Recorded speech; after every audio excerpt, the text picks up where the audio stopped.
మంచిది. దేవుని వాక్యంలోకి మనం వెళ్దాము.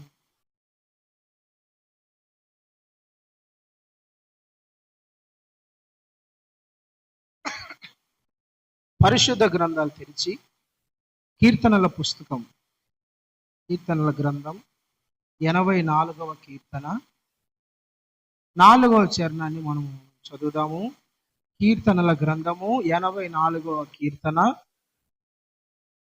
4వ చరణం. నీ మందిరమునందు నివసించువారు ధన్యులు. నీ మందిరమందు నివసించువారు ధన్యులు. ధన్యులు. వారు నిత్యము నిన్ను స్తుతించుదురు. వాళ్ళు నిత్యము నిన్ను స్తుతిస్తారు. Praise the lord. ప్రియమైన దేవుని బిడ్డలారా, కోరాహు కుమారులు. కోరాహు ఎవరంటే మందిరములో పరిచర్య చేసే వ్యక్తి. మందిరములో పరిచర్య చేసే వ్యక్తి. ఆ కోరాహు కుమారులే ఇద్దరు. ఆ ఇద్దరిలో కీర్తన రాస్తాను. ఈ 84వ కీర్తన రాసింది కోరాహు కుమార్. వాళ్ళు చెప్తున్నారు, వాళ్ళు పాడుతున్నారు ఏమంటే, నీ మందిరములో నివసించువారు ధన్యులు, వారు నిత్యము నిన్ను స్తుతిస్తారు. Praise the lord. ఆయన మందిరములో నివసించు వాళ్ళంట ధన్యులు. కోరాహు కుమారులు ఇంకొక చోట రాస్తారు, బలిపీఠము దగ్గర పిచ్చుకలకు నివాసము దొరుకుతుంది ప్రభా అని రాస్తారు. మందిరమును గురించి ఆశ కోరాహు కుమారులలో చాలా ఎక్కువగా ఉంది.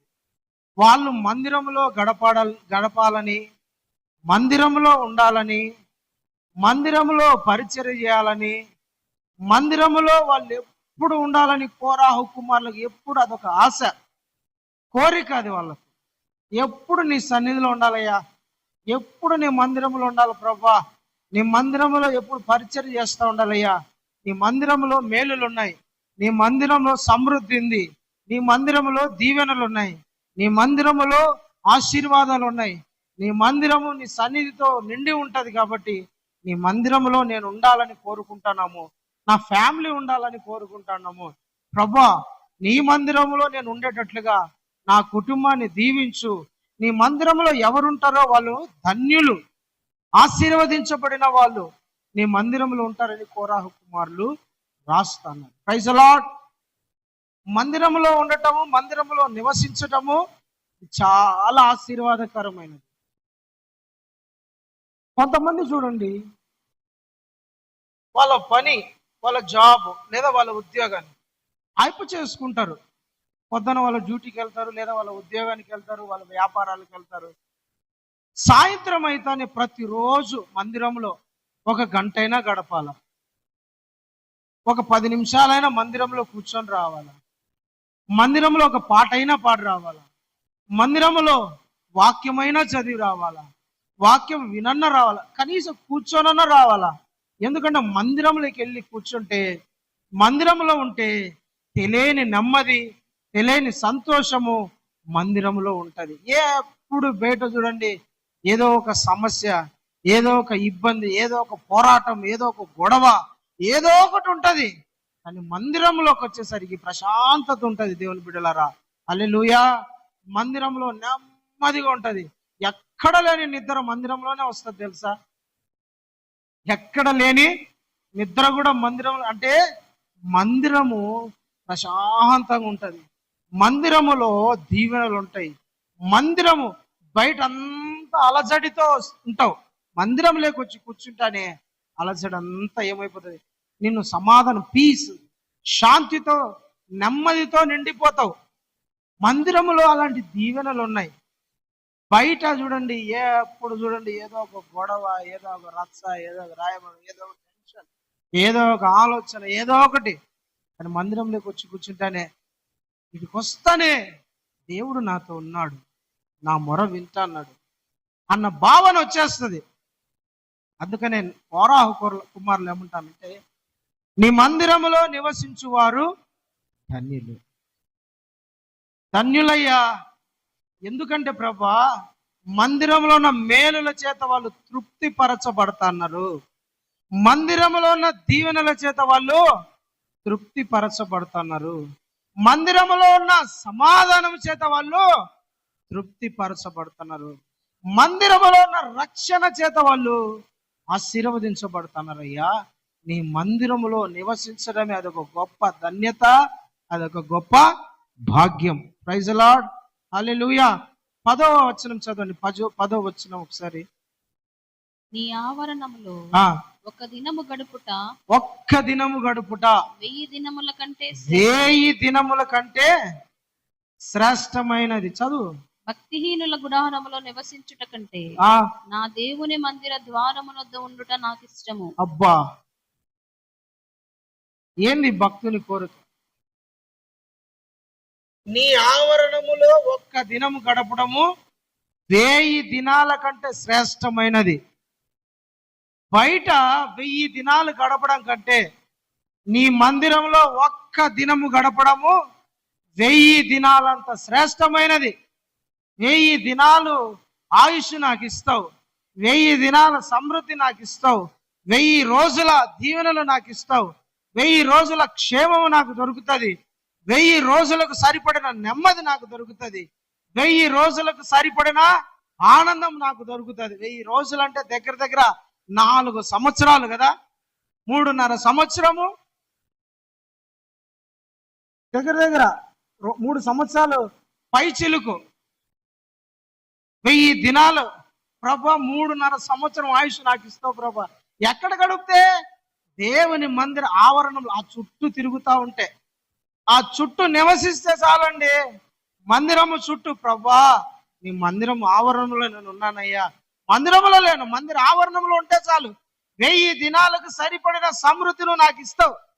హిందువులు ఏమనుకుంటారంటే, మందిరము నీడ ఇంటి మీద పడితే అరిష్టం అంటారు కొంతమంది. దేవాలయపు నీడ ఇంటి మీద పడితే అరిష్టం అంటారు. కానీ దేవుని భక్తులంతా ఏమని కోరుకున్నారంటే, ఒక భక్తుడు ఉన్నాడు, అపోస్తుల కార్యము 22వ అధ్యాయంలో అనుకుంటా. ఆ భక్తునిలంట సమాజ మందిరమునకు ఆనుకోనిందంట. అతని కోరిక, అతని ఆశ ఏంటంటే, నా ఇల్లు, నా గృహము దేవుని మందిరాన్ని ఆనుకొని ఉండాల. దేవుని మందిరపు నీడబడినా చాలు, నాకు ఆశీర్వాదమే, నాకు దీవెనే, నా కుటుంబానికి బ్లెస్సింగ్. హల్లెలూయా.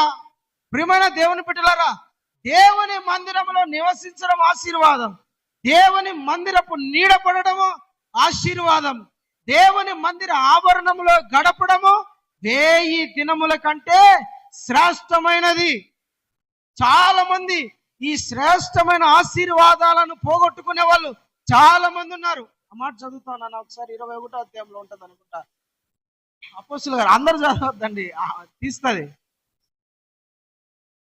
ఫిలిప్పి చూడండి, ఇలాంటి శ్రేష్టమైన ఆశీర్వాదాలు పోగొట్టుకోకూడదు. మనం దేవుని మందిరంలో గడపాల. రోజుకు ఒక గంట అయినా, ఒక హాఫ్ అన్ అవర్ అయినా వచ్చి దేవుని మందిరంలో కూర్చొని, ఆ దేవుని మందిరం బయట కూర్చొని ప్రార్థన చేసుకొని వెళ్ళినా చాలు. నాకు తెలిసిన ఒక వ్యక్తి ఉన్నాడు. అతను వ్యాపారాలు చేసి నష్టపోయినాడు, స్నేహితుల మాటలని మోసపోయినాడు, స్నేహితుల మాటలని వ్యాపారాలు చేసి నష్టపోయినాడు, చాలా బాధలో కృంగుదలలో ఉన్నాడు, ఆత్మహత్య చేసుకోవడానికి సిద్ధపడ్డాడు. అతను, నా వ్యాపారం అంతా నష్టమైపోయింది, నా దగ్గర ఉన్న డబ్బంతా నా స్నేహితులు నమ్మించి మోసం చేసి వాళ్ళు నా చేత వ్యాపారాలు పెట్టించి ఈ వ్యాపారమును నాకు రావాల్సిన లాభాన్ని వాళ్ళే తిని నాకు రావాల్సిన లాభాన్ని అంతా నష్టం చేసి, పైగా రూమ్ రెంట్ నన్నే కట్టమంటారు, మెయింటెనెన్స్ నన్నే కట్టమంటారు, నష్టం వస్తే నువ్వే చూసుకోవాలంటారు. ఇవన్నీ ఏం చేశారంటే తెలిసిన, ఈ వ్యక్తిని మోసం చేసినారు, అన్యాయం చేసినారు. ఒక రకంగా చెప్పాలంటే అప్పులు చేసి ఆ రూమ్ రెంట్ కడుతా మెయింటైన్ చేస్తా వస్తున్నాడు, అప్పుల పాలైపోయినాడు, దగ్గర దగ్గర చాలా నష్టాల పాలైపోయినాడు. ఏం చేయాలో అర్థం కాని పరిస్థితి. అప్పుల వాళ్ళంతా ఒకసారి నింద పడ్డారు, నువ్వు ఈరోజు అప్పు కడతావా కట్టవా, అప్పు కట్టాల్సిందే, కట్టకోకుంటే నిన్ను జైల్లోకి పంపిస్తావని. భార్య ఒక పక్క, ఏందయ్యా నేను చెప్తానే ఉన్నా నీకు, నువ్వు నష్టపోతావు, వాళ్ళకి ఇలాగ అప్పు ఇయ్యాక వాళ్ళని నువ్వు నమ్మద్దు, మోసపోతావని నేను చెప్తానే ఉన్నా కదా. వాళ్ళు మంచోళ్ళు వీళ్ళు మంచోళ్ళని తీసుకుపోయి వాళ్ళ దగ్గర పెట్టినావు, వాళ్ళు నష్టపోయినావు. ఇప్పుడు చూడు మనల్ని అంటారు, మనము అందరి చేత మాటలు పడతానమని బాధపడతానన్న వ్యక్తి కృంగిపోతా. వాళ్ళ భార్య బాధపడతా ఈయనను బాధ పెడతా ఉంది. ఏం చేయాలని అర్థం కాలే. ఒక నెల రోజులతో టార్చర్ అనుభవిస్తున్నాడు, అప్పులు కట్టుకోలేని పరిస్థితి. ఒకప్పుడు బాగున్నాడు, ఇప్పుడు అప్పుల పాలైపోయినాడు. ఎందుకంటే మనుషులను నమ్మి. చెడు స్నేహం నమ్మి మోసపోయినాడు. సూసైడ్ చేసుకోవాలి, ఆత్మహత్య చేసుకోవాలి, ఇంకా నేను ఈ అప్పు కట్టలేను అనుకున్న పరిస్థితిలోకి వచ్చినప్పుడు దైవజనుడు ఒక ఆయన ఆ వీధిలో వెళ్తా ఆయన చెప్పినాడు, బిడ్డ తమ్ముడా ఏంది డల్గా ఉన్నావు, ఏంటి సమస్య అంటే, అన్నా నేను మా ఫ్రెండ్స్కు డబ్బు ఇచ్చి వాళ్ళతో వ్యాపారం చేసి మోసపోయినానన్నా, నష్టపోయినానన్నా, నాకు ఈ బ్రతుకు వేస్ట్ అనుకుంటానన్నా, చచ్చిపోవాలనుకుంటానా, 2 సార్లు సూసైడ్ చేసుకోవాలనుకున్నా, ఇంటిని వదిలి వెళ్ళిపోయినా, మళ్ళా నా భార్య నా పిల్లలు గుర్తొచ్చి ఇంటికి వెనక్కి వచ్చేసినానన్నా, ఏం చేయాలో అర్థం కాని పరిస్థితుల్లో నేను ఉండిపోయినా, అప్పు కట్టలేను. అట్లని మాట తప్పలేకుండా ఏం చేయాలో నాకు అర్థం కావడం లేదంటే, ఆ పాస్టర్ గారు ఒకటే మాట్లాడు, మందిరం లేకపో దేవుని మీద విశ్వాసంతో యేసయ్యను నమ్ము, ఆయన మనందరి కోసం ప్రాణం పెట్టిన వాడు, తిరిగి లేచిన వాడు, ఆయన మరణం మీద సకల లోకం మీద అధికారం కలిగిన వాడు, ఆయన మీద విశ్వాసంతో మందిరానికి వెళ్ళి ప్రార్థన చేసుకోని చెప్పినాడంట. మందిరానికి వెళ్ళాలంటే నామోషిగా ఉంది, సిగ్గుగా ఉంది. మందిరానికి వెళ్తే వాళ్ళు ఏమనుకుంటారు వీళ్ళు ఏమనుకుంటారని భయపడిపోతున్నారంట. అయితే ఆదివారం కాదు, ఆదివారం లేని రోజులలో మందిరము బయట గేటు దగ్గర కూర్చొని ప్రార్థన చేసుకుంటా, యేసయ్యా నువ్వు సమస్యలు వినేవాడు అంట, నా అప్పుల సమస్య ఇదో, నా కష్టాలు, నా బాధలు, నా మోసం అన్ని నీకు చెప్తానా, ఏం చేయాలో నాకు అర్థం కాలేదని దేవుని సన్నిధిలో, మందిరంలో కూడా కాదు బయట ప్రార్థన చేశాడు. ఆ ప్రార్థన చేస్తా అతనికి తెలియని నెమ్మది, సమాధానం వచ్చింది. ప్రియమైన దేవుని బిడ్డలారా, అతనికి దేవుడు మాట్లాడుతూ వచ్చినాడు, భయపడద్దు, నేను నీకు తోడుగా నీ సమస్యలన్నీ విడిపిస్తానని దేవుడు చెప్పినాడు. ఖచ్చితంగా 6 నెలల్లో అతనికి ఉన్న అప్పులన్నీ తీర్చివేయబడడానికి దేవుడు అతనిని గొప్ప స్థాయిలోకి తీసుకుపోయినాడు. హల్లెలూయా. పిలిచి వేరే వాళ్ళు ఉద్యోగం ఇచ్చారు, ఇదిగో నీ దగ్గర నువ్వు మంచి పనునివి, మంచి నైపుణ్యత గలవానివి, నువ్వు ఖాళీగా ఉంటేట నా దగ్గర రా, ఇదో 2 లక్షలు డబ్బు తీసుకొని పిలిచి వాళ్ళు 2 లక్షలు అడ్వాన్స్గా ఇచ్చి అతని దగ్గర పని పెట్టుకున్నారు. ప్రియమైన దేవుని బిడ్డలారా, మందిరము ఆవరణములోనే అతని హృదయంలో ఉన్న వేదన చెప్పుకుంటే, మందిరములో నిలబడి మోకరించి ప్రార్థన చేస్తే నీ ప్రార్థన వినడా దేవుడు? నీ ప్రార్థన ఆలకించడా? నీ మొర ఆలకించడా దేవుడు? ఖచ్చితంగా ఆలకిస్తాడు. దేవుని వాక్యంలో రాయబడిన మాట, యథార్థముగా మొరపెట్టు వారికి ఆయన సమీపముగా ఉన్నాడంట. యథార్థంగా ఎవరైతే దేవుని సన్నిధిలో మొర పెడతారో, ఎవరైతే దేవుని సన్నిధిలో యథార్థంగా దేవుని సన్నిధిలో వాళ్ళ హృదయాన్ని కుమ్మరించి వాళ్ళ సమస్యలు చెప్పుకుంటారో, దేవుడి వారి ప్రార్థనను విని 1000 దినాలకు కావలసిన సమృద్ధిని దేవుడు వాళ్ళకి ఇస్తాడు. హల్లెలూయా, ప్రైజ్ ది లార్డ్. ప్రియమైన దేవుని బిడ్డలారా, మందిరములో నివసించువారు ధన్యులు. మందిరము యొక్క విలువ తెలుసు వీళ్ళకు, మందిరము యొక్క శ్రేష్టత తెలుసు, మందిరము యొక్క గొప్పతనం వీళ్ళకి తెలుసు. కాబట్టి వాళ్ళు మందిరాన్ని వదిలిపెట్టలేకుండా ఉన్నారు.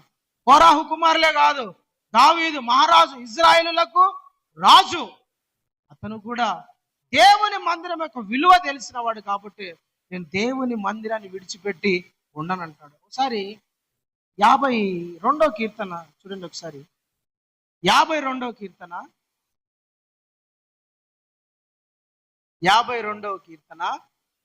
8వ చరణం. నేనైతే దేవుని మందిరములో పచ్చని ఒలీవ చెట్టు వలె ఉన్నాను. పచ్చని ఎట్లున్నాడంట? ఎట్లున్నాడు దేవుని మందిరంలో? పచ్చటి ఒలీవ మొక్క వలె ఉన్నాడు. నా నిత్యము దేవుని కృపయందు నమ్మిక ఇచ్చున్నాను. హల్లెలూయా. ప్రేమైన దేవుని బిడ్డరా, ఇంకా రాజు కాలే దావీదు. దావీదును సౌలు తరుముకుంటా అన్నాడు, చంపాలని దావీదుని రాజైన సౌలు తరుముతా అన్నాడు. కొండలలో తరుముతున్నాడు, లోయలలో ఏ గ్రామంలో ఏ ఊర్లో దాక్కున్నా కూడా అతన్ని తరుముతున్నాడు. ఎవరో ఒకరు ఇన్ఫర్మేషన్ ఇస్తున్నారు, దావీదు పలానా చోట దాక్కొని ఉన్నాడు, దావీదు పలానా గృహాలలో ఉన్నాడు, కొండలలో ఉన్నాడు, అదో ఆ ఇంట్లో ఉన్నాడు, లేదంటే ఆ రాజు దగ్గర ఉన్నాడు, లేదంటే అదో ఆ మందిరం దగ్గర ఉన్నాడు అని ఎవరో ఒకరు దావీదు గురించి ఇన్ఫర్మేషన్ ఇస్తున్నారు. ఆడికి సౌలు రావడము, దావీదును చంపాలనుకోవడం, దావీదు అక్కడి నుండి పారిపోవడం, దావీదు అక్కడి నుండి తప్పించుకోవడం. ఎవరో ఒకరు వచ్చి, రే దావీదా, ఎందుకురా నీకు ఈ కర్మ, ఎందుకు నీకు ఈ కర్మ? దేవుడు దేవుడు, పాటలు పాటలు, నా దేవుడే నాకు ముఖ్యం అన్నావు, నా దేవుడు నాకు కేడము, నాకు శృంగము, నా రక్షణ కోట, ఆయనే నాకు సర్వస్వం అన్నావు. నీ దేవుడు నిన్ను కాపాడితే, నీ దేవుడు నీతో ఉంటే దిక్కులేనలాగా ఎందుకురా ఇట్లా ఊర్లమ్మడిపడి, కొండలమ్మడిపడి, లోయలమ్మడిపడి తిరుగుతావు? నీ దేవుడు నీతో ఉంటే నువ్వెందుకు ఇట్లుంటావు? నీ బతుకెందుకు ఇట్లుంటది? నీ జీవితం ఎందుకు ఇట్లుంటది? నీ దేవుడు నీతో ఉంటే ఎందుకు నీవు ఇట్లుంటావు? ఇప్పుడు దావీదు ఇచ్చిన సమాధానం, అవునరా నువ్వు అన్నట్లే నేను ఇట్లే ఉన్నా, నా దేవుడు నాతో ఉంటే నాకెందుకు ఈ బతుకు, నాకెందుకు ఈ దరిద్రం, నాకెందుకు ఈ నష్టం, నాకెందుకు ఈ బాధ, నన్నెందుకు సౌలు ధర్మాలా, నేనెందుకు సావు భయంతో పరిగెత్తాలా? దావీదు అన్నాడా? ఏమన్నది తెలుసా? అరే బాబు, నేనైతే దేవుని మందిరంలో పచ్చటి ఒలివ మొక్కలే ఉన్నా, ఎక్కడ కూడా ఎండిపోయినట్టు నా బతుకులో లేదు. హల్లెలూయా, ప్రైజ్ ది లార్డ్. దేవుని మందిరములో పచ్చటి ఒలివ, ఎవరైతే దేవుని మందిరములో నివసించాలని, ఉండాలని, దేవుని మందిరం మీద ఆశ కలిగి ఉంటారో, దేవుడు వాళ్ళని ఎప్పుడు పచ్చటి ఒలివ మొక్క వలె ఉండేటట్టు చేస్తాడు. హల్లెలూయా. వాళ్ళు ఎప్పుడు ఎండిపోరు, వాడిపోరు. వాళ్ళ జీవితాలు ఎప్పుడు కూడా ఎండిపోయిన బ్రతుకుల్లాగా ఉండవు. ఒక్కొక్కసారి కష్టాలు ఎదురైతాయి, కానీ దేవుడు వాళ్ళ జీవితాలను, బ్రతుకులను మట్టుకు పచ్చటి ఒలివ, పచ్చగా ఉండేటట్టు చేస్తాడు. భూమి మీద ప్రతి చెట్టు అంట నీళ్ళల్లో మునుగుతే ఎండిపోనన్నా ఎండిపోతుంది, చచ్చిపోనన్నా చచ్చిపోతుంది. ప్రతి చెట్టు దానికి ఉన్న నైజం, కొంతవరకే నీళ్లు పోయాల, మితిమీరి నీళ్లు పోస్తే ఏమవుతుంది? సస్తది. అది ఇంకా జీవితంలో పంట ఇయ్యదు, ఫలం ఇయ్యదు. దానికి జీవితంలో దానికి మోతాదు, దానికి తగినంత నీరు మాత్రమే పడాల. కాదని ఒక చెట్టుకు ట్యాంకులు నీళ్లు పోసినాం అనుకో, తాగలేనయ్యా, సంపత్తుగా నాయన 2 రోజులు బ్రతకని అని ఏడుస్తుంది. అది రోజు వర్షం పడితే ఏమవుతుంది? పోతుంది. అంటే మనకు ఫలం ఇచ్చే చెట్లు, దానికి ఒక మోతాదులో నీళ్లు పడాలి. మితిమీరి పడినాయి అనుకోండి, ఏ చెట్టు బ్రతకదు, బ్రతికినా ఫలం ఇయ్యదు. కానీ ఒలీవ చెట్టుకున్న లక్షణం ఏమిటో తెలిసిన? తడిసినా మళ్ళా మొలకెత్తుతుంది, ఫలిస్తుంది. నోవాహు ఓడలో ఉన్నప్పుడు భూమి మీద అన్ని నీళ్లు కప్పబడ్డాయి.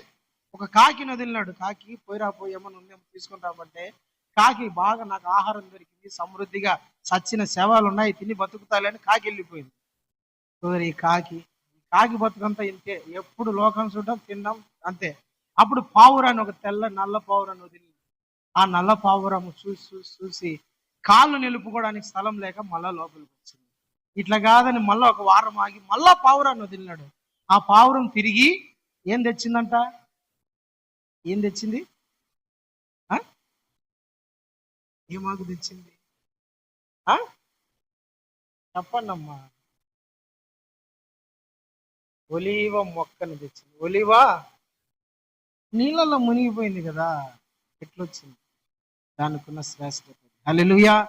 మునిగినా సరే, సముద్రము, పెను తుఫాను, పెను గాలులు, సముద్రమే వచ్చి పొంగి పొర్లినా దాని జీవం పోగొట్టుకోదు. ప్రియమైన దేవుని పిల్ల దావీదు అంటాడు, నేనైతే దేవుని మందిరంలో పచ్చటి ఒలివ మొక్కలు ఉన్న సౌలు ధరమని, ఇంకా ఎంత శ్రమైనా రాని, ఎంత కష్టమైనా రాని, ఇంకా ఎవరైనా ధరుముకొనిలే, నేను వీధులమ్మడి, ఊర్లమ్మడి, కొండలమ్మడి పడి తిరిగినా నేనైతే ఎండిపోను, పచ్చటి ఒలివ మొక్కల వలె ఉన్నా. ఎందుకంటే నా దేవుని మందిరంలో నేను నాటబడి ఉన్నా. హల్లెలూయా. నువ్వు దేవుని మందిరంలో నాటబడ్డావు కాబట్టి నీ జీవితం ఎన్నడూ కూడా ఎండిపోదు.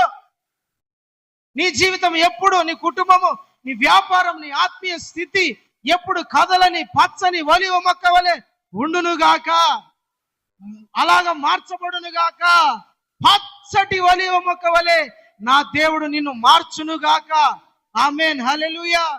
ప్రియమైన దేవుని బిడ్డలారా, నువ్వు దేవుని మందిరంలో ఉండాలా, దేవుని మందిరంలో నాటబడాలా, దేవుని మందిరం మీద నీ మనసు ఉండాలా, దేవుని మందిరంలో నువ్వు గడపాలా, దేవుని మందిరంలో ప్రార్థన చేయాలా, ఎడదెగక దేవుని మందిరంలో ఆరాధనలో పాల్గొంటూ ఉండాలా. అప్పుడు దేవుడు అంట నేను పచ్చటి ఒలివ మొక్క వలె చేస్తాడు. ఎందుకు? ఎట్లా పచ్చటి ఒలివ మొక్క వలె అవుతావు? వాక్యం రాయబడింది కదా, అతడు నీటి యోరన నాటబడిన ఎట్టుంటాడంట? నీటి ఓరన, నీటి కాలువల ఒడ్డున నాటబడిన చెట్టులాగుంటాడు. అతనికి వాక్యం ఎప్పుడు సమృద్ధిగా పోస్తా ఉంటాడు. ప్రార్థన, అభిషేకం, పరిశుద్ధాత్మ నింపుదల ఎప్పుడు కూడా అతను ఏం చేస్తాడో తడుస్తానే ఉంటాడు.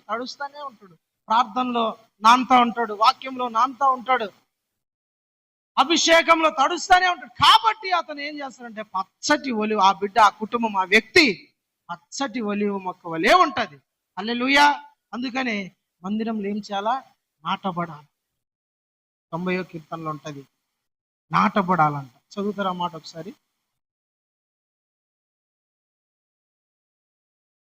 90వ కీర్తన, 92వ కీర్తన, 13వ చరణం, 92వ కీర్తన. యెహోవా మందిరములో నాటబడిన వారై వారు మన దేవుని ఆలయంలో వర్ధిల్లుతారు. Praise the lord. చూడండి, దేవుని మందిరములో నాటబడితే, దేవుని మందిరములో నాటబడితే ఆ కుటుంబము, ఆ వ్యక్తి వర్ధిల్లుతూ ఉంటాడంట, పచ్చగా ఉంటారు. అటు కాకోకుండా నాటబడని అనుభవం ఉండకపోకుంటే, నాటబడడం అంటే ఏంటి? కదలకోకుండా స్థిరంగా ఒక చోట ఉండడం అని అర్థం. కదలకోకుండా ఉండాల. నాకు ఒక తల్లి ప్రార్థన చేసింది వేరే ఊరు నుండి. అన్నా ప్రార్థనకి రా, ఒకరోజు ఇంటికి వచ్చి ప్రార్థన చేయని. సరే అమ్మా అని వెళ్ళి ప్రార్థన చేస్తే నా చేతిలో కానుక పెట్టింది. కానుక పెడితే ఎందుకు తల్లి ఇంత కానుక? ఏదో 500 మామూలు ఇంత అంతే, కొంచెం బలంగా ఇచ్చింది. ఇస్తాను. ఏంటమ్మా దేనికి ఇస్తాను? అన్నా దశం భాగం అన్నా అని. నువ్వు నేను పోయే మందిరానికి, నేను చేసే పరిచర్యలు నువ్వు రావడం లేదు కదా, నా చేత నువ్వు బాప్తిసం తీసుకోలే, నా చేత నువ్వు బల్ల తీసుకోలే, నా చేత నువ్వు ప్రార్థన చేయించుకోవడం, నేను పరిచర్య చేసే మందిరంలోకి నువ్వు రావడం లేదు కదమ్మా, మరి నువ్వు నాకెందుకు దశం భాగం ఇస్తానో? అట్లా నేను తీసుకోకూడదు, నువ్వు నాకు ఇవ్వకూడదు. కాబట్టి నువ్వు ఒక చోట మందిరానికి వెళ్తా. ఏ మందిరానికి వెళ్తానో ఆ మందిరం లేదు తల్లి అంటే, ఆమంటది అన్నా నేను ఆదివారం మందిరానికి పోనన్నా అంటది. అదేందమ్మా ఆదివారం మందిరానికి పోకుండా నువ్వు నాకు దశం భాగం ఇచ్చినా, నువ్వు నా చేత ప్రార్థన చేసుకున్నా వ్యర్థం తల్లి. ఒక మందిరానికి పోతానా, నేను ఆదివారం క్రమం తప్పిపోకుండా లైవ్ చూస్తానన్నా అంటది. టీవీలో లైవ్ చూస్తుందంట, టీవీలో లైవ్ చూస్తుంది, టీవీలో వాక్యం ఉంటుంది. అట్లా కాదు, ఒక సంఘం ఉండాలా, ఆ సంఘములో నువ్వు నాటబడాలి. సంఘముకు ప్రతి ఆదివారం మందిరానికి వెళ్ళాలా, వీలు కుదిరినప్పుడు మధ్యలో వెళ్ళాలా, ప్రభు బల్లారాధనలో పాల్గొంటూ ఉండాలా, దేవుని సన్నిధిలో నువ్వు తప్పిపోకుండా, క్రమము తప్పిపోకుండా నువ్వు మందిరంలో కనపడుతూ ఉండాలా. అప్పుడు ఆ సేవకుడిచ్చే ప్రభు బల్లారాధనను బట్టి నువ్వు నీ దశం భాగం ఇస్తే దీవించబడతావు. నాకిచ్చినా నువ్వు ప్రయోజనంలా, నీ మందిరంలోకి వెళ్ళి నీ సేవకునికి, నీకు ప్రార్థన చేసేవానికి, నిన్ను కనిపెట్టుకొని ఉండేవానికి, నీకు ప్రభు బల్లారాధన ఇచ్చేవానికి, వాక్యముతో నిన్ను పెంచి పోషించే వ్యక్తికి నువ్వు దశం భాగం అంటే, నాకు మందిరమే లేదు, నేను ఆడిపోతా పాస్టర్. మందిరములో నాటబడాల, ఒక చోట స్థిరంగా నిలకడగా ఉండాల. అటు 4 రోజులు, ఇటు 4 రోజులు, ఆ సేవకులు ఇట్లా ఉండకూడదు. నాతో ఒక పాస్టర్ గారు చెప్తున్నారు, బాధపడుతూ చెప్తున్నాడు. కడపలో ఒక ఆయన సేవకుడు నెలకు ఒకసారి ప్రార్థన పెడతాడన్నా. ఆ ప్రార్థన దగ్గరికి వీళ్ళు ఆటోలు వేసుకొని పొలోమని వెళ్ళిపోతారు. ఆడిపోయి ఆడేమన్నా వీళ్ళేమన్నా ఆత్మీయత జీవితం నేర్చుకొని వచ్చినారా అంటే ఏమీ లేదు. ఒక అంజూర పండు లేదంటే ఒక యాపిల్ పండు తీసుకొని వచ్చి ఇంట్లో పెట్టుకొని తిని గమ్ముకుంటారన్నా. వీళ్ళు ఏ రోజు ఆత్మీయ స్థితిలో బలపడింది లేదు.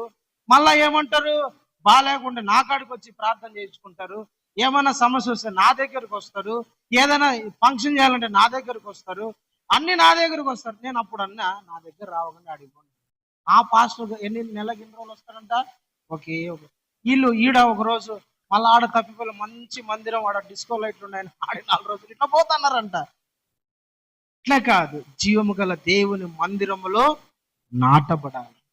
నాటబడినప్పుడు దేవుడు వాళ్ళను వృద్ధి చేస్తాడు, అభివృద్ధి లేక తీసుకొని వస్తాడు. ప్రైజ్ ది లార్డ్, హల్లెలూయా. వృద్ధి చేస్తాడు.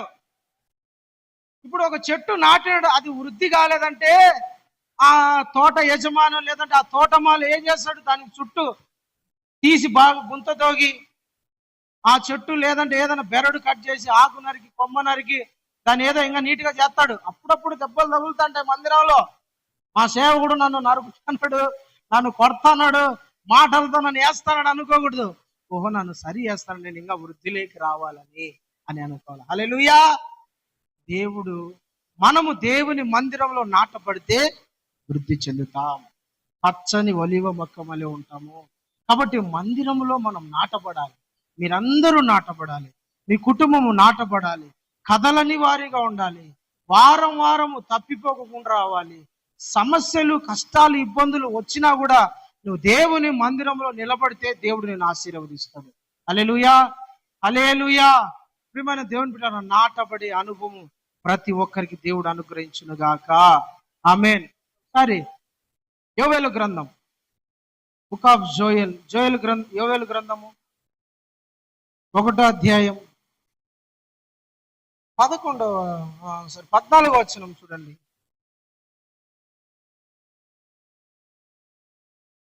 యోవేలు గ్రంథము 1వ అధ్యాయము 14వ వచనం. ఉపవాస దినమును ప్రతిష్ఠించు, ఉపవాస దినాలను ప్రతిష్ఠించండి, వ్రత దినములను ఏర్పరచండి. యెహోవాను బతిమాలుకొనుటకై, యెహోవాను బతిమలాడుకొనుటకై పెద్దలను దేశములోని జనులందరినీ మీ దేవుడైన యెహోవా మందిరములో సమకూర్చుడి. హల్లెలూయా. దేవునికి స్తోత్రం కలుగును గాక. ఉపవాసము, వ్రత దినములు, వ్రతం ప్రతిష్ఠించుకొని మీ జనులలో ఉన్న పెద్దలందరినీ కూడా సమకూర్చాలి. ఎక్కడికి సమకూర్చాలి? దేవుని మందిరానికి రావాలా. ఎక్కడ రావాలా? దేవుని మందిరానికి. ఉపవాసం ఉంటే దేవుని మందిరంలో గడపాల. ఉపవాసం ఉంటే దేవుని సన్నిధిలోకి, దేవుని మందిరంలోకి రావాలా. ఉపవాసం ఉంటే దేవుని మందిరంలో కూర్చొని ప్రార్థన చేయాలా. రోజు రావాలా దేవుని మందిరాన్ని, ఖాళీ దొరికినప్పుడు, సమయం దొరికినప్పుడు దేవుని మందిరంలోకి వచ్చి కూర్చుంటే. చూడండి ప్రియులారా, దేవుని మందిరంలోకి సమకూర్చండి అంటాడు. ఎందుకు సమకూర్చాలా? ఎందుకు ఉపవాసం ఉండాలా? ఎందుకు ఉపవాసం ఉండి దేవుని సన్నిధిలో గడపాలా? ఎందుకు ఉపవాసం ఉండి దేవుని సన్నిధిలో ఎందుకు గడపాలంటారంటే, మొదటి 2 వచనాలలో రాయబడి ఉంటుంది. అక్కడ 4వ వచనం చదువు. గొంగళి పురుగులు విడిచిన దానిని మిడతలు తినివేసి ఉన్నవి, మిడతలు విడిచిన దానిని పసరు పురుగులు తినివేసి ఉన్నవి, పసరు పురుగులు విడిచిన దానిని చీడ పురుగులు తినివేసి ఉన్నవి. మత్తులారా, చాలనా. వీళ్ళు ఇజ్రాయెల్ ప్రజలు పంట వేసినారు, పొలం, గోధుమల పొలం వేశారు, లేదంటే ద్రాక్ష తోట పొలం వేశారు, అంజూరపు తోట వేశారు. వేస్తే గొంగళి పురుగులు వచ్చినాయి. గొంగళి పురుగులు అంటే తెలుసు కదా, గొంగళి పురుగు, సీతాకోక చిలుకకు ముందు గొంగళి పురుగుగానే ఉంటుంది. అది వచ్చి ఆకులన్నీ తినేసినాయి. కాడల మీద పడ్డాయి. తర్వాత ఏమొచ్చాయంట, మిడతలు వచ్చాయి. మిడతల దండు వచ్చింది. మిడతల దండు, గొంగలి పురుగు మిగిలేసింది అంతా మిడతలు వచ్చి తిన్నాయి.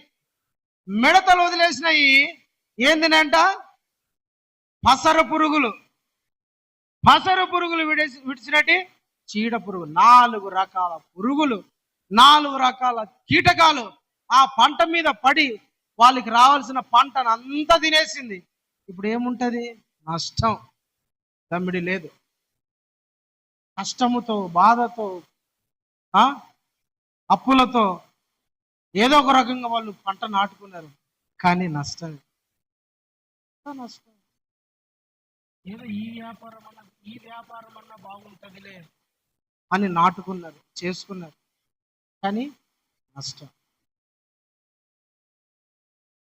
అంత నష్టం. ఎంత పని చేయి నష్టమే కలుగుతాను. మిగలడంలా బూడిదలో పోసిన పన్నీర్ లాగా అయిపోతుంది డబ్బంతా.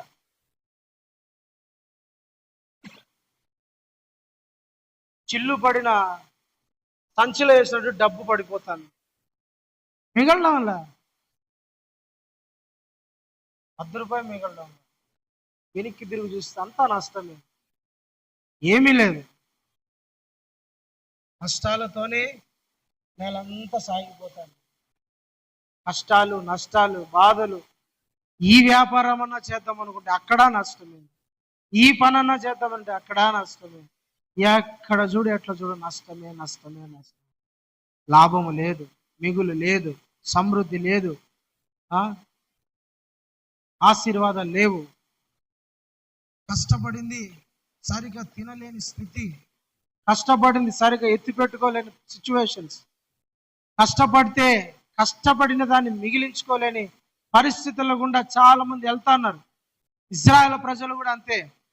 ఎంతో కష్టపడి పంటను నాటితే మిగిలింది ఏమీ లేదు. అన్ని గొంగలు పురుగులు, మిడతలు, పసర పురుగులు,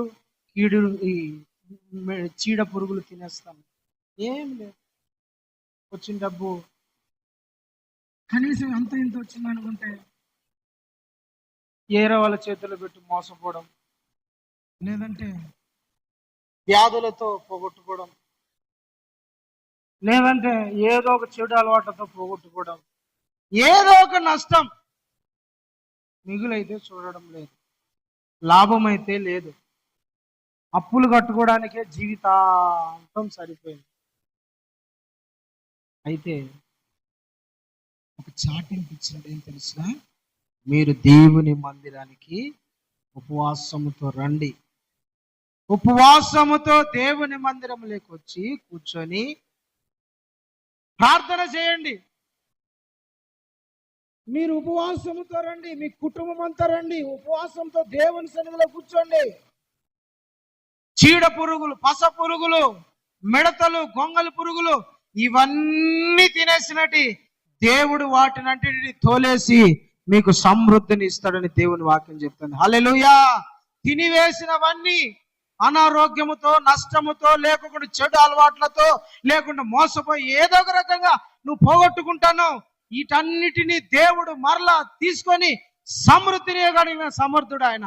అయితే నీ కుటుంబంతో సహా నువ్వు ఉపవాస దినములు ప్రతిష్ఠించుకొని మందిరంలో ప్రార్థన చేయాల, మందిరంలో కూర్చోవాలా, మందిరంలో దేవుణ్ణి అడగాల. ఎవరున్నా రాకపోయినా మందిరంలో ఒక స్వేచ్ఛ ఉంటది. రాత్రి అంతా కూర్చొని ప్రార్థన చేసే అదొక గొప్ప అవకాశం. ఉపవాసం ఉండాలా. నేను చాలా మంది చెప్పేది అంటే, అందరు ఉన్నప్పుడు ఉండలేకపోతాను. రాత్రి వచ్చి కూర్చో, ఎవరున్నారు, ఒక ఫ్యాన్ వేసుకో, ఒక లైట్ వేసుకో, కూర్చో, మందిరంలో ప్రార్థన చేసుకో, రాత్రి అంతా కూర్చో. మళ్ళా పొద్దున ఇంటికి వెళ్ళిపో, నువ్వు జాబుకు నువ్వు వెళ్ళిపో. ప్రభా, ఇదిగో రాత్రి అంతా నీ మందిరంలో నేను గడుపుతానా, నా జీవితంలో పోగొట్టుకున్నవి, నష్టపోయినటి ప్రభా, ఇది వ్యాధి, ఇబ్బంది, పోరాటాలలో ఉన్నా, అంత నష్టంలో ఉన్నా, మిగులు చూడడం లేదు ప్రభా, నీ సన్నిధిలో కూర్చొని మోకరించి ప్రార్థన చేస్తున్నా, ఉపవాసముతో నా కుటుంబంతో సహా వచ్చి కూర్చొని ప్రార్థన చేస్తున్నా. ప్రభా, తీసే ఇవన్నీ అంటే దేవుడు ఖచ్చితంగా తీసే సమృద్ధి ఇవ్వగలడు ఆయన. హల్లెలూయా, హల్లెలూయా. తినేసినవన్నీ కూడా దేవుడు తీసేయగలడు. మరలా కొత్త పంట, కొత్త ఆత్మీయ జీవితం, కొత్త నీ జీవితంలో ఆశీర్వాదాలు తినేసినవన్నీ తీసేయగల సమర్థుడు ఆయన. నువ్వు దేవుని మందిరంలో ఉపవాసం ఉండి ప్రార్థన చేయాలి. దేవుని మందిరంలో ఉపవాసంతో గడపాల. చాలా మంది మందిరంలో ఉపవాస ప్రార్థన చేయాలి, ఉపవాస ప్రార్థనలో పాల్గొనాలి, మందిరంలో ఉండాల. అప్పుడే నీ జీవితంలో పోగొట్టుకున్నవి, నష్టపోయినవి అన్ని దేవుడు తీసుకురాగలడు. ఆమేన్, హల్లెలూయా. మందిరంలో అంత గొప్ప దీవెనలు ఉన్నాయండి, ఆశీర్వాదాలు ఉన్నాయండి. మందిరంలో దేవుని మనస్సు, దేవుడు ఇక్కడ నీ మొర వింటాడు, నీ ప్రార్థన ఆలకిస్తాడు. నేను ఇంట్లో ఉండి కూడా ప్రార్థన చేసి సరిపోతుంది కదన్నా అంటే, ఇంట్లో చేయడం వేరు, మందిరంలో చేయడం వేరు. ఇంట్లో దేవునికి మొరపెట్టడం వేరు, మందిరంలో దేవునికి మొరపెట్టడం వేరు.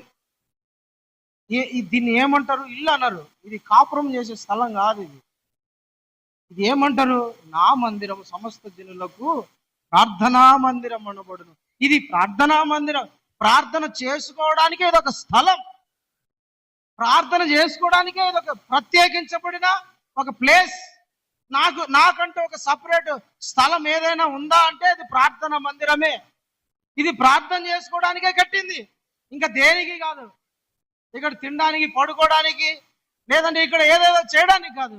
ఇది ఎందుకు కట్టారయ్య అంటే, ఏ మందిరమైనా దేని కొరకు కడతారంటే ప్రజలు దేవునితో గడపడానికి, ప్రార్థన చేయడానికి, వాళ్ళ మొర పెట్టుకోవడానికి, దేవుని గురించిన దేవుడు వాళ్ళతో మాట్లాడడానికి ఇక్కడ ఒక స్థలాన్ని ఏర్పాటు చేశారు. హల్లెలూయా. ఇది నీకు ప్రార్థన చేసే స్థలం. ఇది ఇంట్లో నువ్వు ప్రార్థన చేయలేకపోవచ్చు, కానీ ఇక్కడ ప్రార్థన చేసుకోగలవు. ఇది మందిరం, ఇది ప్రార్థన స్థలం. హల్లెలూయా. దేవునికి స్తోత్రం కలుగును గాక. ఈ మందిరంలో నువ్వు ఉపవాస ప్రార్థన చేస్తే దేవుడు నీ నష్టాన్ని అంతా తీసేస్తాడు. ఆమేన్, హల్లెలూయా. దేవుడు నీ నష్టాన్ని అంతా తీసేస్తాడు. విశ్వాసముతో, దేవుని మీద నమ్మకంతో, నా దేవుడు నా ప్రార్థన వింటాడని నిశ్చయతతో ఉపవాసం ఉండి దేవుని సన్నిధిలో కూర్చొని ప్రార్థన చేస్తే ఖచ్చితంగా నీ నష్టాన్ని తీసేయగల సమర్థుడు ఆయన. ప్రైజ్ ది లార్డ్, హల్లెలూయా. కాబట్టి ఉపవాసంతో మందిరంలో కూర్చొని ప్రార్థన చేయి. ఇప్పుడు దేవుడు నీకున్న నష్టాన్ని అంతా తీసేస్తాడు. ఇంకొక మాట, దినవృత్తాంతముల 2వ గ్రంథం 20వ అధ్యాయం. దినవృత్తాంతముల గ్రంథం 2వ గ్రంథం 20వ అధ్యాయము 9వ వచనం చదువునా? చదువు. నీవు ఆలకించి మమ్మను రక్షించుదువని అనుకుని ఇచ్చట నీ నామ ఘనత కొరకు, ఇక్కడ నీ నామ ఘనత కొరకు ఈ పరిశుద్ధ స్థలమును కట్టించిరి. ఈ పరిశుద్ధ స్థలమును కట్టించిరి. నీ పేరు ఈ మందిరమునకు పెట్టబడెను కదా. చాలండి, హల్లెలూయా. నీ నామ ఘనత కొరకు ఇక్కడ మందిరం కట్టించాం ప్రభువా. ఇక్కడ మేము అందరము ప్రార్థన చేయడానికి. ఈ మందిరానికి ఉన్న పేరేంది? ఇది దేవుని మందిరము. ఇక్కడ దేవుడు నివసిస్తాడు. మనం ప్రార్థన చేస్తే ఇక్కడ ఉంటాడని నీ నామ ఘనత కోసము నువ్వు ఇక్కడ నివసించడానికి, నీ మనసు ఇక్కడ ఉండడానికి ఒక మందిరం కట్టించామయ్యా. ఏమంటా మళ్ళా చదువునానా? నీవు ఆలకించి మమ్మను రక్షించుతూ అనుకొని.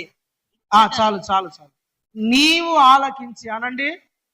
నీవు ఆలకించి అంటే విని, నా మొర విని, నా ప్రార్థన విని, నా కన్నీటి రోదన విని మమ్మను రక్షిస్తావు అనుకొని, మా ప్రార్థన విని. ఏంటి? నేను సమస్యలో ఉన్నాను, కష్టంలో ఉన్నాను, శోధనలో ఉన్నాను, ఇబ్బందులో ఉన్నాను, ఆత్మీయ స్థితిలో దిగజారిపోయి ఉన్నాను, పాపములో ఉన్నాను, దరిద్రతలో ఉన్నాను. మనకు తెలిసి ఇదిగో ప్రభా నీవు రక్షిస్తావు అనుకొని నీ మందిరములో నీ నామ ఈ మందిరము నీ నామ ఘనత కొరకు కట్టించాం. 8వ వచనం ఉంటది, చూడండి ఒకసారి చదువు. 8. వారు అందులో నివాసము చేసి కీడైనను యుద్ధమైనను వారు అందులో నివాసం చేసి. ఎక్కడ నివాసం చేసి? అందులో అంటే పైన ఉంటది 7. ఇవన్నీ చదవడానికి టైం లేదు కాబట్టి నేను ముగిస్తాను. 7లో ఉంటది, నీ స్నేహితుడైన అబ్రహాము యొక్క సంతాతి శాశ్వతముగా ఉండాలని నీ నామ ఘనత కొరకు ఇక్కడ ఒక మందిరాన్ని స్థాపించావు. వారంటే ప్రజలు అందులో నివాసం చేసి, ఎందులో? దేవుని మందిరంలో నివాసము, దేవుని మందిరములో ఉండాలని. నివాసం చేస్తే దేవుని మందిరములో ఉంటే చదువు, కీడైనను యుద్ధమైనను తీర్పైనను తెగులైనను కరువైనను మా మీదికి వచ్చినప్పుడు మేము ఈ మందిరము ఎదుటను నీ ఎదుటను నిల్వబడి మా శ్రమలో నీకు మొరపెట్టిన ఎడల నీవు ఆలకించి మమ్మను రక్షించుదు అనుకొని ఇచ్చట నీ నామ ఘనత కొరకు ఒక మందిరమును కట్టించిరి. అది హల్లెలూయా.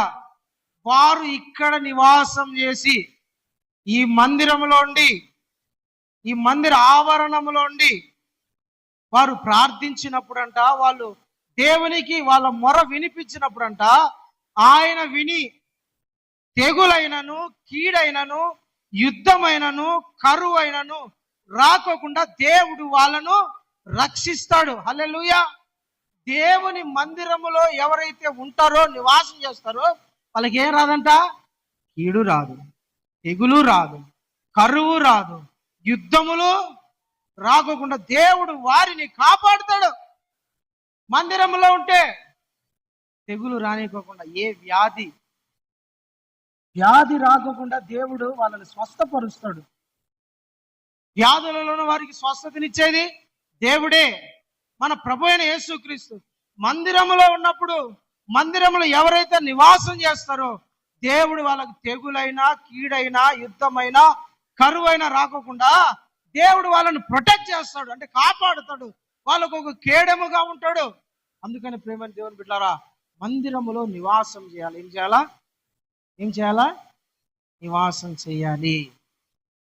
మందిరంలో నివాసం చేస్తే, మందిరంలో ఉంటే, మందిరంలో నివసిస్తే దేవుడు అంట కాపాడుతాడు. తెగులు రాకుండా కాపాడుతాడు, కీడు రాకుండా కాపాడుతాడు, నష్టం రాకుండా కాపాడుతాడు. యుద్ధాలు, కొట్లాటలు, మీ ఇంట్లో రోజు యుద్ధాలే, వ్యాపారాలలో యుద్ధాలు, రోజు ఏదో యుద్ధం జరుగుతూ ఉంటుంది. యుద్ధం రాకుండా మర్యాదగా దేవుని మందిరంలో కూర్చొని ప్రార్థన చేస్తే అప్పుడు యుద్ధాలు అనేవి మానిపోతాయి. యుద్ధాలు మానాలంటే మన ఇంట్లో రోజు అమెరికా, ఇండియా పాకిస్తాన్ యుద్ధాల కన్నా మన ఇంట్లో జరిగే రోజు యుద్ధాలు ఎక్కువ.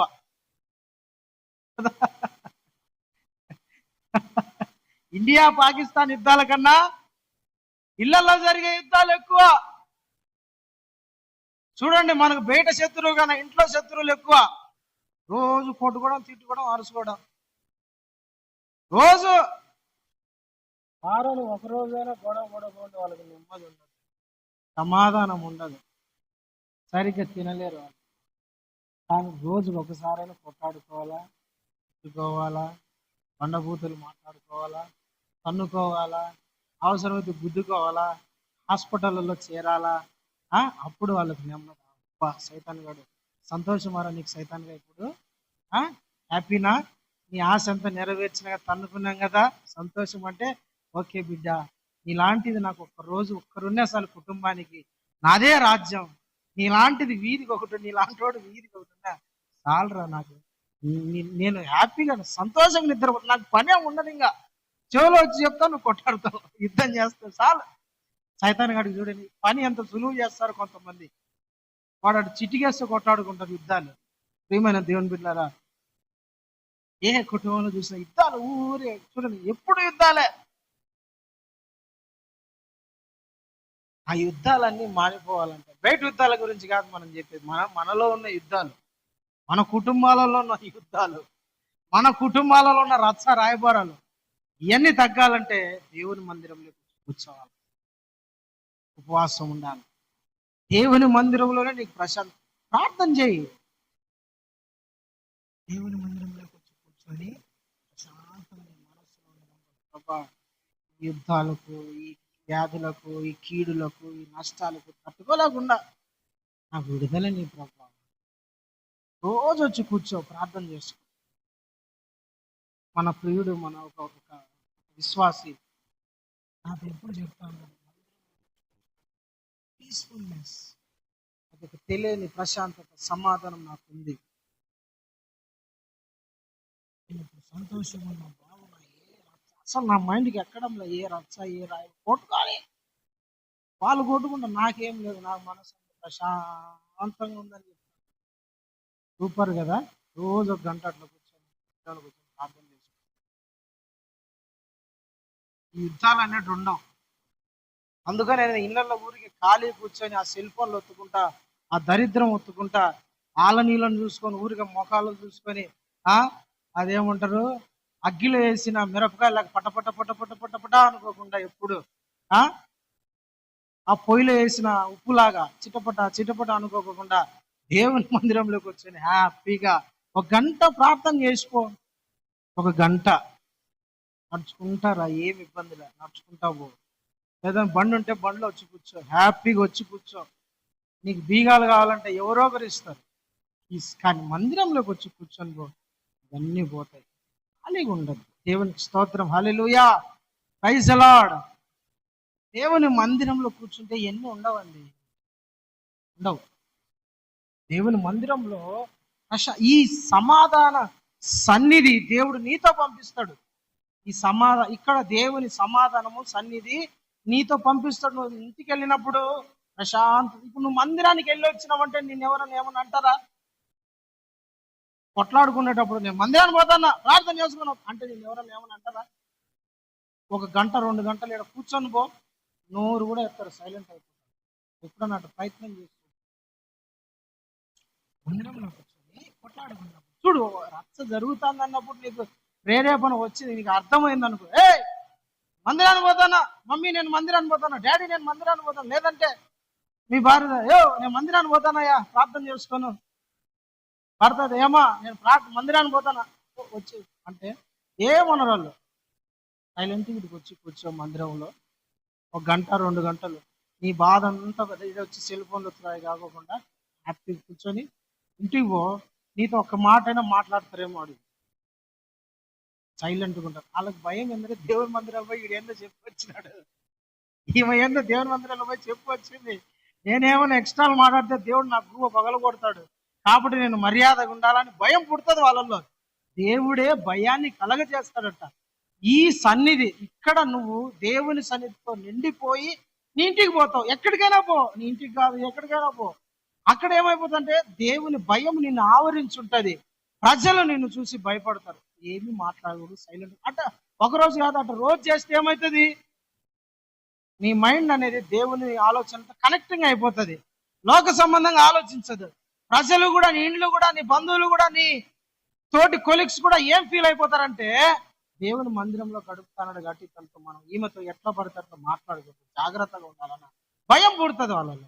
కాబట్టి దేవుని మందిరంలో గడపడానికి ఇష్టపడలేదు. యుద్ధాలను, కరువులను, వ్యాధులను వీటన్నిటి నుండి దేవుడు నిన్ను విడిపిస్తాడు. హల్లెలూయా. అందుకని దేవుని మందిరంలో గడపాలి. ఇంకో మాట చెప్పి మనం ముగించుకున్నాం. స్వస్థపరుస్తాడు దేవుడు నీ రోగము నుండి, నీ వ్యాధి నుండి. మన పుల్లమ్మ ఇంతకుముందు, అయ్యా గ్యాస్ స్టవ్ అయ్యా, నేను బయట కూర్చొని ఉన్నా, గ్యాస్ స్టవ్ పాస్ అయ్యా. పుల్లమ్మ గుర్తుందా నీకు? రైట్, నీకు గుర్తుండే సార్, నీకు నాకు తెలియదు, మీరు అందరికీ చెప్తాను. పుల్లమ్మ నేను బయట కూర్చొని ఉన్నా, ఒకరోజు ఏడ్చుకుంటూ వచ్చింది, అయ్యా 50,000 ఖర్చు పెట్టిన పాస్ అయ్యా తగ్గల. ఏమైంది అంటే, ఏమో తెలియదు, ఏంది నాకేం తెలుసు తెలియదు. ఏమైంది తల్లి? కరెక్ట్ లేదు పాస్టర్, డాక్టర్ గాడి కానీ 50,000 తిన్నారంట. ఎంత? 50,000. మన రేకులు సగం రేకులు వచ్చింది 50,000. సగం రేకులు వేసేసింది, 50,000 ఆడపోయి డాక్టర్ చేతిలో పెట్టొచ్చింది పాపం తెలియదు తల్లికి. కానీ ఏం లేదంట. ఒకరోజు నాకు వెంకటేష్ అన్న కూడా ఫోన్ చేసినాడు, అయ్యా పుల్లమ్మ హాస్పిటల్ ఉంది, ఏం చేయాలో పాపము, ఆమె గ్యాస్ ఎక్కువ అయిపోయిందంట, ఏదో మొత్తాన్ని బాగాలేదంట అని ఫోన్ చేసినాడు. ఇవన్నీ నేను వింటాను. ఒకరోజు ఆడ బయట కూర్చొని ఉంటే ఇట్లా ఏడ్చుకుంటూ వచ్చింది. ఏం కాదులే, నువ్వు భయపడద్దు, ధైర్యంగా ఉండు, మందిరంలో పోయి ప్రార్థన చేసుకోపో. వచ్చి పాపం కూర్చునింది, ఏం చేసుకుందో నాకైతే ఏడుపు వినపడింది, అంతకు మించి ఏమి వినపడలే. ఏడుచుకునింది. ఒక 10 నిమిషాలు బయటకు వచ్చి ఓకే పాస్టర్ పోయిస్తాను పోయింది. వచ్చే వారం అడిగినా ఏం ఎట్టుందన్న, బాగుంది అనింది. హల్లెలూయా, బాగుంది పాస్టర్ అయ్యా ఇప్పుడు అనింది. దేవునికి స్తోత్రం. 50,000 డాక్టర్లు 50,000 వల్ల బాగానేది దేవుడు 10 నిమిషాల్లో బాగు చేశాడు. దేవునికి స్తోత్రం కలుగును గాక. ఇక్కడొచ్చి మోకరించి ప్రార్థన చేసుకొని పోయిందంతే, మన డాక్టర్ గారికి పోలేము. బాగా దేవుని మందిరంలో ప్రార్థనిస్తే నీ వ్యాధులు కూడా దేవుడు తీసేస్తాడు. నీకున్న బలహీనత, నీకున్న రోగం యేసు నామమునాన్ని తీసివేయబడును గాక, తొలగించను గాక. కాబట్టి దేవుని మందిరంలో కూర్చొని ప్రార్థన చేస్తే నీ తెగులు కూడా, నీ వ్యాధి కూడా పోతుంది. దేవుని శక్తి అంతగా ప్రభావంగా ఇక్కడికి దిగి వస్తుంది. కాబట్టి నువ్వు ప్రార్థన చేయి దేవుని మందిరంలో. ఇంకొక వాక్యం చదివి మనం ముగించుకున్నాము. లూకా సువార్త 2వ అధ్యాయము 37వ వచనం. లూకా సువార్త 2వ అధ్యాయము 37వ వచనం. అన్నా అనే ప్రవక్తిని ఒక ఆమె ముస్లాం, చదువుదని నేను చెప్తా. అన్న అనే ఒక ముస్లాం, అన్న కాదు అన్న. చాలా మంది అన్న అంటారు. అన్న కాదు, అన్న. తమ్ముడు అన్న అంటారా? అన్న ఆమె పేరు. అన్న ప్రవక్తిని, ఆషేరు గోత్రికురాలు, పెనుయేలు కుమార్తె. ఈమె చిన్న వయసులో ఈమెకు పెళ్ళైంది. 7 సంవత్సరాలు భర్తతో ఉండింది. పిల్లలు ఉన్నారో లేదో తెలియదు కానీ 7 సంవత్సరాల తర్వాత భర్త చనిపోయాడు. విధవరాలు అయిపోయింది, ఒంటరి మహిళ అయిపోయింది. ఒంటరి మహిళ అయిపోయిన తర్వాత ఈమె తన సొంత ఇంటికాడ ఉండడానికి ఇష్టపడుకోకుండా దేవుని మందిరంలో గడిపితే సంతోషంగా ఉంటుంది. దేవుని మందిరములు అంట ఎన్ని సంవత్సరాలు తెలిసిన? 83 సంవత్సరాలు. ఎన్ని సంవత్సరాలు? 84 సంవత్సరాలు దేవుని మందిరములో గడిపిందంటమ్మా. అదొక 20 సంవత్సరాలు, ఇది ఒక 100 దగ్గర. ఎన్ని సంవత్సరాలమ్మా? 84 సంవత్సరాలు దేవాలయమును విడువక రాత్రింపగలు ఉపవాస ప్రార్థనలతో ఆమె ఏం చేస్తానంట? సేవ చేయుచుండెను అని మాట రాయబడి. చదువుడా, సేవ చేయుచుండెను. 84 సంవత్సరములు విధవరాలై ఉండి దేవాలయమును విడువక ఉపవాస ప్రార్థనలతో రేయింబగళ్ళు సేవ చేయుచుండెను. చదువు, రేయింబగళ్ళు చాలు. రేయింబగళ్ళు సేవ చేస్తానన్నట. దేవుని మందిరాన్ని విడువక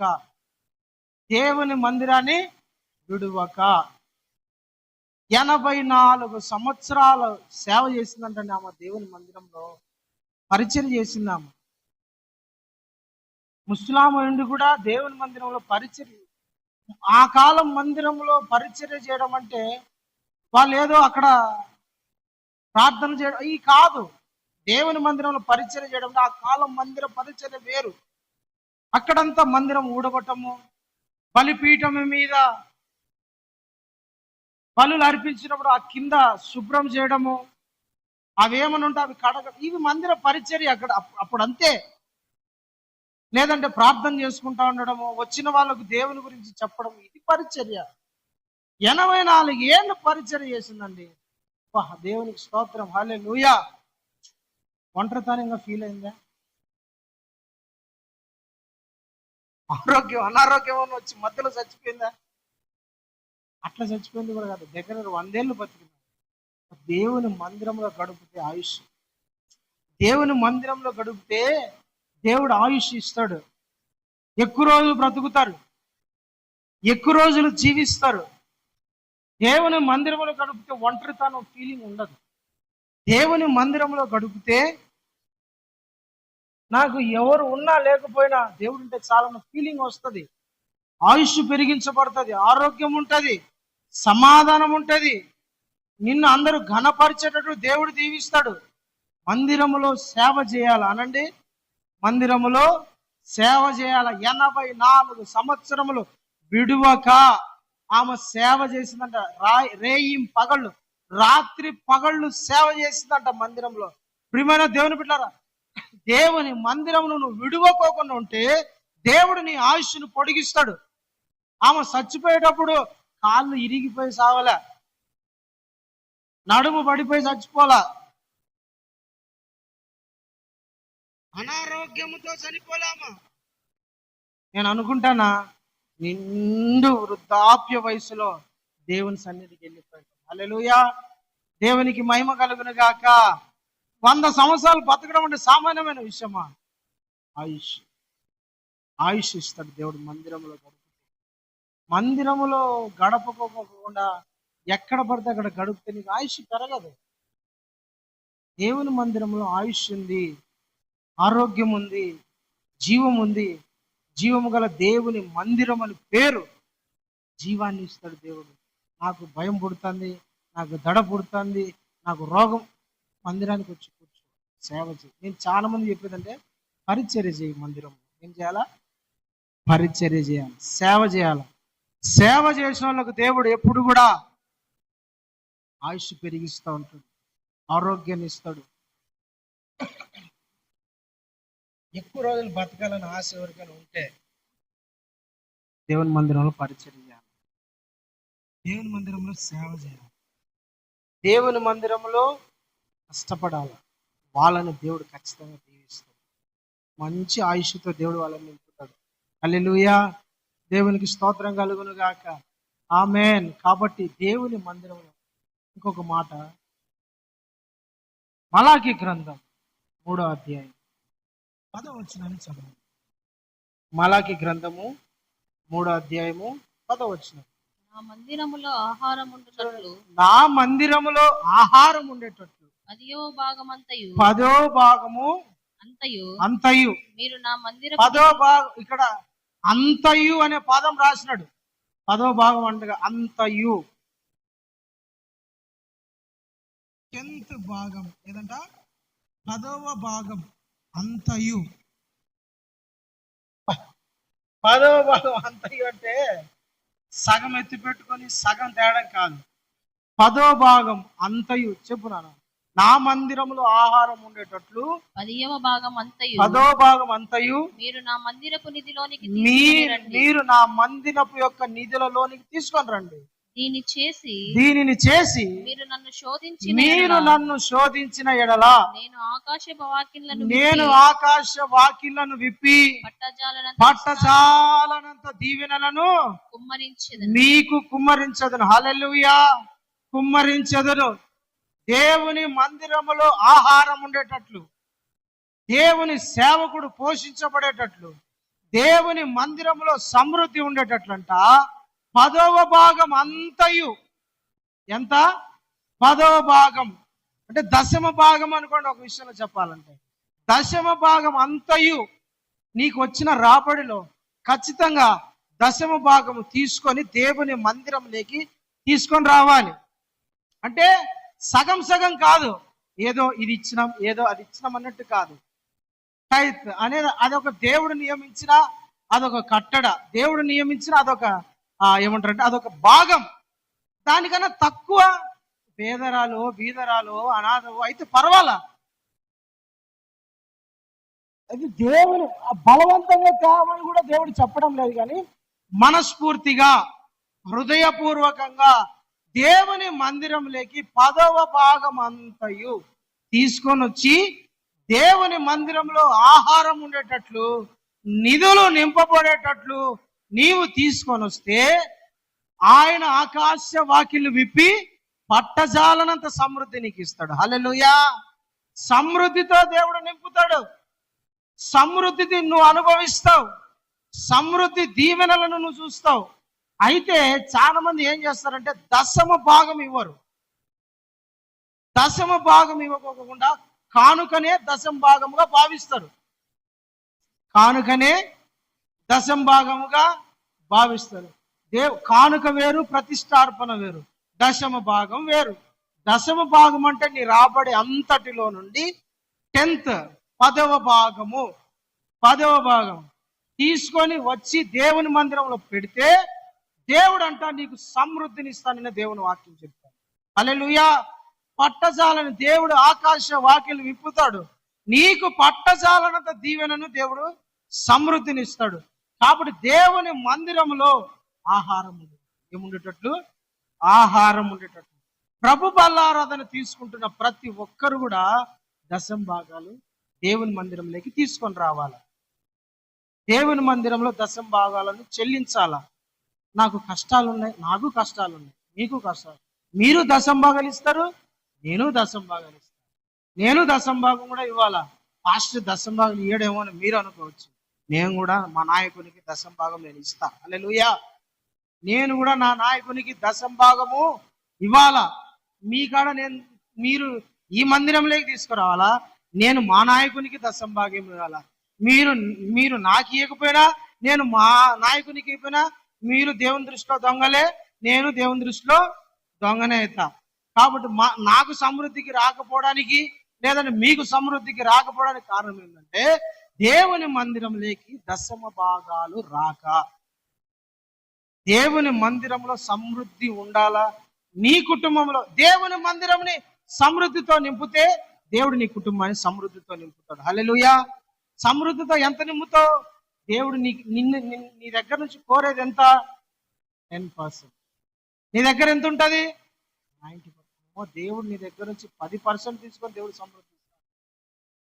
నీ దగ్గర ఉండే సమృద్ధి తీసుకొని దేవుడు నాకి అని చెప్పడంలా, నీ దగ్గర ఉండేది తీసుకొచ్చి దేవుని మందిరంలో పెడితే దాన్ని నేను ఆశీర్వదించి నీకు సమృద్ధి ఇస్తాను. హల్లెలూయా, హల్లెలూయా. ప్రియమైన దేవుని బిడ్డలారా, మనము దేవుని మందిరం మీద మనసు కలిగి ఉన్నాం. కోరాహు కుమారులు అదే, నీ మందిరంలో నివసించువారు ధన్యులయ్యా. దావీదు అంటున్నాడు, ప్రభా నేనైతే పచ్చటి మందిరంలో పచ్చటి వలీవ మొక్క వలె ఉన్నాను. యోవేలు అంటున్నాడు, మందిరంలో పసర పురుగు, గొంగలి పురుగులు, తర్వాత చీడ పురుగులు ఎన్ని తినేసిన నా పంటన్నిటిని నీ మందిరంలో మోకరించి ప్రార్థన చేస్తే మరలా తిరిగి ఇస్తావని. తర్వాత యెహోషాపాతు అంటున్నాడు, నీ మందిరంలో కూర్చొని నేను ప్రార్థన చేస్తే తెగులైనా, యుద్ధమైనా, కీడైనా, నష్టమైన రాకోకుండా నన్ను కాపాడుతావయ్యా. మలాకి అంటున్నాడు, నీ కుటుంబంలో దేవుని మందిరంలో సమృద్ధి ఉండేటట్టు నువ్వు తీసుకొని వస్తే నీ కుటుంబాన్ని దేవుడు సమృద్ధితో నింపుతాడు. దేవుడు అట్టి కృప మీకు దయచేయండి. దేవుని మందిరంలో నువ్వు సేవ చేస్తే దేవుడు నీకు ఆయుష్ను ఇస్తాడు. అన్న ప్రవక్తిని 84 సంవత్సరాలు దేవుని మందిరంలో మోకరించి ఉపవాస ప్రార్థనలు చేస్తా దేవుని మందిరంలో సేవ చేస్తానండి. ఆమెకు అందుకనే దేవుడు ఆయుష్ని ఇచ్చాడు. నీకు కూడా ఆయుష్ పెరగాలంటే దేవుని సన్నిధిలో సేవ చేయాలి, దేవుని మందిరంలో సేవ చేయాలి. దేవుడు నీకు ఆయుష్ని ఇస్తాడు. దేవుడు నీ కుటుంబాన్ని నిన్ను పచ్చగా ఉండేటట్టు దీవిస్తాడు. నీ జీవితంలో తినేసిన నీ ఆత్మీయ జీవితాన్ని, నీ సంతోషాన్ని, సమాధానాన్ని, నెమ్మదిని, లేదంటే నీ కుటుంబము పచ్చగా ఉండే దాన్ని, అసలు పురుగు లేదంటే సమస్యలు, కష్టాలు, అపవాదిగాడు నానా రకాల పురుగులను లేదా నానా రకాల శోధనలు నీ మీదకి పంపించి నీ ఆత్మీయ జీవితాన్ని, నీ సంతోషాన్ని, ఆనందాన్ని పాడు చేశాడు. దేవుని మందిరంలోకి వచ్చి ఉపవాసం ఉండి ప్రార్థన చేయి. మోకరించి ఉపవాసం ఉండి ప్రార్థన చేయి. అప్పుడు పోగొట్టుకునే నా సమాధానము, నెమ్మది, ఆనందము అన్ని తీసుకొస్తాయి. ఒక్క నిమిషం మోకరించండి. ప్రభువా, దేవా, కోరాహు కుమారులు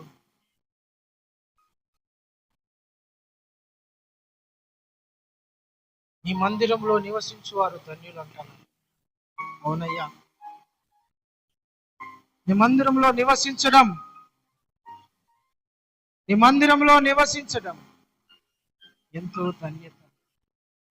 ప్రభా, ఆ ధన్యత నాకు కావాలయ్యా. ప్రభా, ఆ దీవెన నాకు కావాలయ్యా. నా పిల్లలకు కావాలయ్యా. నా తల్లిదండ్రులకు కావాలి. నా భార్యకు కావాలి. నా సంతతికి కావాలి. ప్రభా, వాళ్ళు ధన్యులుగా మారాలి. నేను పచ్చటి ఒలీవ మొక్క వలె ఉంటాను. సముద్రము లాంటి అలలు, శోధనలు, ఇబ్బందులు, పోరాటాలు, కష్టాలు ఎన్ని ఎదురైనా ఒలీవ మొక్క దాని జీవాన్ని పోగొట్టుకో, దాని స్వభావాన్ని పోగొట్టదు. నీవు కూడా దేవుని మందిరంలో నాటపడితే ఎండిపోవు. ఆశీర్వాదకరంగా ఉంటాం.